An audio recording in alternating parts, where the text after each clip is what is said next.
Ambajipeta marriage band నటీనటులు సుహాస్, శివాని నాగారం, శరణ్య, రమణ గోపరాజు, జగదీష్, నితిన్ ప్రసన్న తదితరులు. దర్శకత్వం దుష్యంత్ కటకనేని. మ్యూజిక్ శేఖర్ చంద్ర. కలర్ ఫోటో రైటర్ పద్మభూషణ్ చిత్రాలతో తనదైన ముద్ర వేశాడు నటుడు సుహాస్. అతని కొత్త చిత్రం అంబాజీపేట మ్యారేజ్ బ్యాండ్. ఈ సినిమా కథ విషయానికి వస్తే మళ్ళీ సుహాస్ అంబాజీపేటలో నాయి బ్రాహ్మణ కుటుంబానికి చెందినవాడు. అతడి తండ్రి ఊరిలో సెలూన్ షాప్ నడుపుతుంటాడు.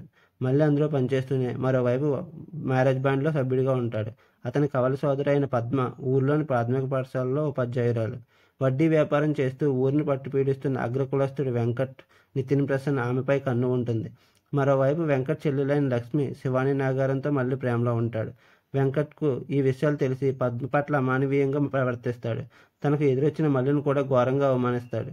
దీంతో ఊర్లో తలెత్తుకోలేని స్థితికి చేరుకుంటుంది వీరి కుటుంబం. తమ ఆత్మాభిమానం కాపాడుకునేందుకు మళ్ళీ పద్మ ఏం చేశారు, వీరి జీవితాలు చివరికి ఎలాంటి మలుపులు తిరిగాయి అన్నది మిగతా కథ. అంబాజీపేట సినిమాను యాక్టర్ల రెమ్యునరేషన్, ప్రమోషనల్ ఖర్చులతో కలిపి సుమారుగా 10 కోట్ల రూపాయలతో రూపొందించారు. ఈ సినిమాను గీతా ఆర్ట్స్ సొంతంగా రిలీజ్ చేసింది. ఈ సినిమా థియేటికల్ బిజినెస్ 8 కోట్ల షేర్గా వాల్యూ కట్టారు. దాంతో సినిమా లాభాల్లోకి రావాలంటే 8.2 కోట్ల రూపాయలతో బాక్సాఫీస్ జర్నీని మొదలుపెట్టింది.